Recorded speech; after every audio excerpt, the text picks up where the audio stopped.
오늘 우리에게 주시는 하나님 말씀 함께 봅니다. 오늘 우리에게 주시는 하나님 말씀은 시편 9편 19절 20절입니다. 그러면 다 함께 읽습니다.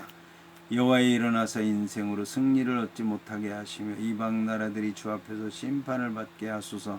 여호와여 그들을 두렵게 하시며 이방 나라들이 자기는 인생일 뿐인 줄 알게 하소서. 셀라. 아멘. 오늘 말씀의 제목은 이방 나라들을 심판하실 여호와께 찬양입니다. 그러면 본문의 말씀을 통해 함께 은혜 나누도록 하겠습니다. 이 본문의 말씀을 보면 여호와의 일어나사 인생으로 승리를 얻지 못하게 하시며 이방 나라들이 주 앞에서 심판을 받게 하소서라고 하는 말씀으로 시작을 합니다.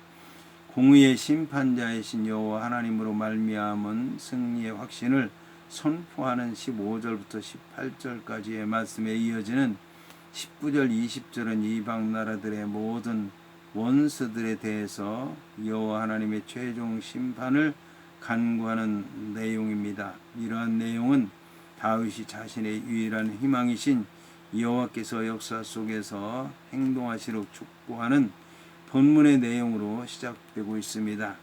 본문의 여호와여 일어나사 인생으로 승리를 얻지 못하게 하소서라고 하는 말에서 여호와여 일어나소서라고 하는 말은 여호와 하나님께서 즉각적으로 개입해 주실 것을 요청하는 말입니다. 이러한 사실은 여호와여 일어나소서라고 하는 표현에서 잘 드러납니다.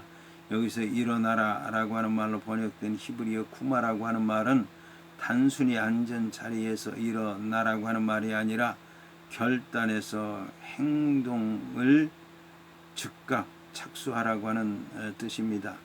이러한 사실은 쿠마라고 하는 말이 연장형이 사용된 뜻을 강조하는 강세 명령형이라고 하는 사실에서 확인할 수가 있습니다. 따라서 다윗이 촉구하는 결단이라고 하는 것은 정의가 잘못돼 가고 있는 세상에서 하나님의 정의를 지금 당장 보여달라는 뜻입니다. 특히 다윗이 하나님의 정의의 심판을 당해야 할 대상으로 지목하고 있는 자들은 인생이라는 것입니다. 이러한 인생에 해당하는 히브리의 에노시라고 하는 말은 본문에서 여호와에 해당하는 예흐와라고 하는 말과는 완전히 반대되는 개념으로 쓰였습니다. 인간을 나타내는 히브리어 명사가 여러 가지인데 그 가운데 에노시라고 하는 말은 반드시 죽을 수밖에 없는 인간, 병약하기 쉬운 인간, 깨어지기 쉬운 연약한 인간을 나타내는데 사용된 단어입니다. 그러나 이러한 인간들은 자신들의 분수를 알지 못하고 몇십 년도 살지 못하는 세상에서 하나님을 대적하고 여호와 하나님의 공의를 거스르는 악행을 저지르며 자신들의 탐욕을 채우는 데만 급급해하고 있는 것입니다. 이러한 사실 때문에 여호와 하나님 앞에 의롭고 겸손하게 살아가는 자들이 까닭없이 고난을 당하게 되는 것입니다. 다윗이 본문에서 하나님의 일어서심을 구하는 것은 의로우신 여호와 하나님께서 일어서실 때에 인간 세상에 가득 찬 부조리한 현실들이 여호와 하나님의 공의로우심 앞에서 끝날 것이라고 하는 것을 확실하게 믿었기 때문입니다. 본문의 인생으로 승리를 얻지 못하게 하소서라고 하는 말에서 인생에 해당하는 히브리어 아노시라고 하는 말은 죽을 수밖에 없는 연약한 인간을 가리킬 때 사용됩니다. 이 단어는 약하다, 병들다, 쇠약한다 라고 하는 뜻을 지닌 아나시라고 하는 말에서 나온 것으로 보입니다. 다윗이 일반적으로 사람을 말할 때 사용되는 히브리어 아담이라고 하는 말 대신에 에노시라고 하는 말을 사용한 것은 여호와 하나님의 전능하심에 비해서 인간의 연약함을 대조시키기 위해서 사용한 것입니다. 이와 같이 인생은 여호와 하나님의 공의로운 심판을 받을 때 여지없이 멸망당할 수밖에 없는 연약한 존재라고 하는 것입니다. 따라서 이러한 인생이 하나님을 이기려고 하는 것은 가증스러운 일이라고 할 수 있는 것입니다. 이어서 본문은 여호와여 그들을 두렵게 하시며 이방 나라들이 자기는 인생뿐인 줄 알게 하소서 셀라라고 말씀하고 있습니다. 본문의 여호와여 그들로 두렵게 하소서라고 하는 말을 직역하면 여호와여 그들에게 두려움을 주소서라고 하는 뜻입니다. 여기서 두려움이라고 하는 말은 출애굽과 같은 놀랄 만한 일을 말합니다.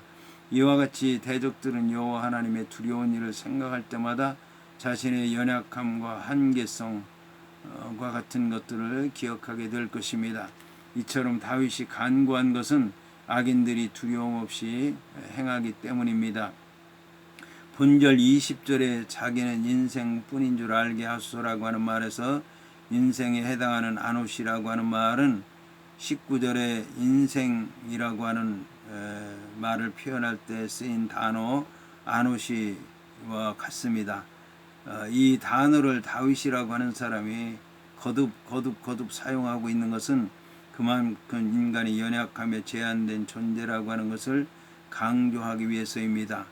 인생은 하나님 앞에서 아무것도 아닌 자신의 존재를 알게 될 것입니다. 하나님을 잊어버린 악인들은 두려움 없이 악을 행합니다. 그들은 자신들의 악을 심판하실 재판장 여호와 하나님을 염두에 두지 않고 고일의 악을 행하는 일에 담대합니다.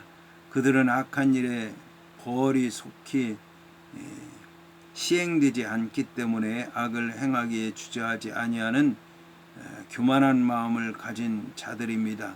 이러한 사실을 알고 있는 다윗은 앞선 19절에서 여호와 하나님께서 일어서시기를 촉구한 다음 본절 20절에서는 여호와 하나님께서 구체적으로 악인들을 두렵게 해달라고 간구하고 있는 것입니다. 이러한 사실들을 보여주는 본문을 직역하면 여호와여 그들을 공포에 쳐 넣으시옵소서라고 하는 뜻입니다. 여기서 공포라고 하는 뜻을 지니고 있는 단어 모라라고 하는 말은 출애굽 때에 모든 나라들이 여호와로 말미암아 공포에 떨었던 장면을 연상시키는 단어이기도 합니다. 여호와께서 애국 군대를 홍해에 집어넣으셨을 때에 이방 나라들이 떨고 블레셋이 두려움에 사로잡히고 모압 영웅이 떨고 가나안 거민이 다 낙담했다고 얘기를 하고 있습니다. 다윗은 바로 출애굽 때와 같은 공포를 생각하면서 두려움 없이 악을 행하는 악인들에게 무서운 심판을 행하셔서 그들이 여호와 앞에서 심히 떨면서 자기들이 죽을 수밖에 없는 나약한 인생인 것을 알게 해달라고 여호와 하나님 앞에 간구한 것입니다.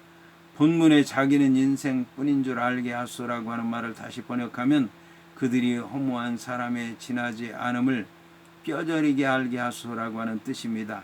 이처럼 본문은 하나님의 심판을 통해서 교만한 자들, 악인들이 하나님 앞에 자신들이 얼마나 미약하고 초라하고 나약한 존재인지를 깨닫게 해달라는 간청을 담고 있는 것입니다.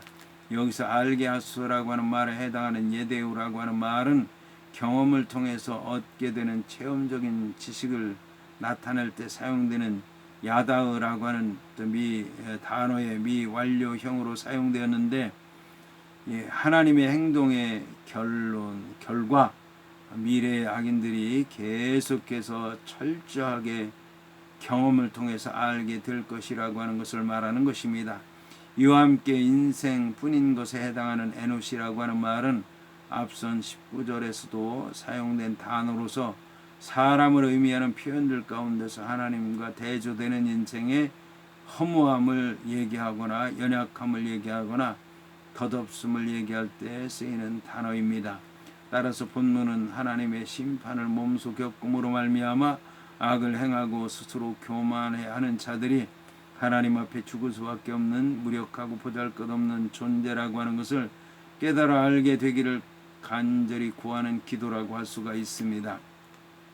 한편 어리석은 자들은 하나님의 진노의 손에 얻어맞고 나서야 비로소 그 자신의 위치를 깨닫게 되는 것입니다. 그러나 이보다 더 어리석은 인간들은 그러한 경험을 하고 나서도 하나님 앞에 자신이 얼마나 초라한 존재인지를 깨닫지 못하고 끝까지 교만한 자들입니다. 이러한 예로 출애굽기에 언급된 애굽왕 바로를 들 수가 있을 것입니다. 그러나 지혜로운 자는 징계를 당하기 전에 하나님 앞에 겸비하게 자신을 낮추는 자입니다. 다윗은 하나님의 심판으로 말미암아 인생들이 하나님의 공의로우심과 어미하심을 깨달아 알 뿐만 아니라 하나님의 위대하심 앞에서 얼마나 무력하고 약한지를 깨달아 알기를 바랬던 것입니다.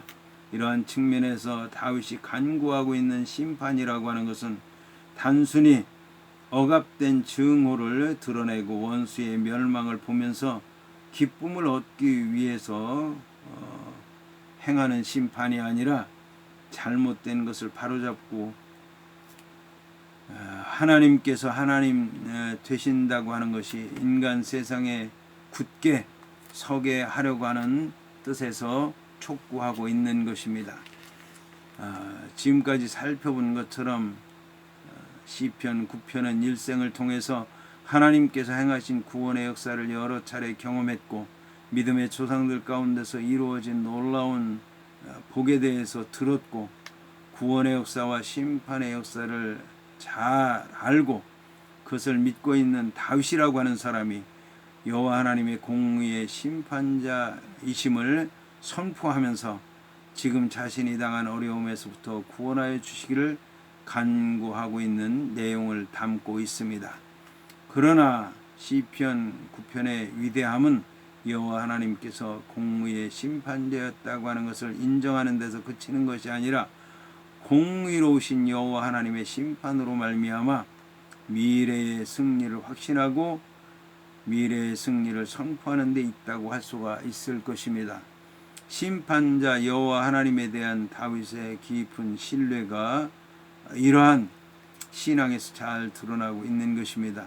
다윗이 모든 온갖 많은 고난 가운데서도 넘어지지 않고 굳게 신앙을 지킬 수 있었던 것은 여호와 하나님을 향한 깊은 신앙 때문이었습니다. 한편 시편 9편의 말씀이 쓰여질 당시 시인 다윗은 어둡고 곤고하며 불의한 세력에 의해서 압제당하고 있었다는 것을 알 수가 있습니다. 그럼에도 시편 9편이 감사의 시, 예배의 시로 분류되는 것은 이처럼 바랄 수 없는 중에 바라고 인내할 수 없는 중에도 인내하며 승리를 확신하며 찬송한 시인의 신앙 때문입니다. 따라서 시편 9편에는 악인에게 이루어질 하나님의 공의로운 심판과 함께 의인에게 베풀어질 구원의 확신이 담겨 있습니다. 이러한 시편 9편의 말씀을 통해서 여호와 하나님의 공의에 대한 깊은 신뢰 없이는 악이 가득 찬 세상에서 승리하는 삶을 살 수가 없다라고 하는 것을 확인할 수 있습니다. 여호와 하나님이 공의로운 심판자이시라고 하는 것을 굳게 믿는 믿음만이 우리로 하여금 어둠의 권세가 가득한 악한 세상에서 죄악을 이기는 신앙의 승리자가 되게 하는 것입니다.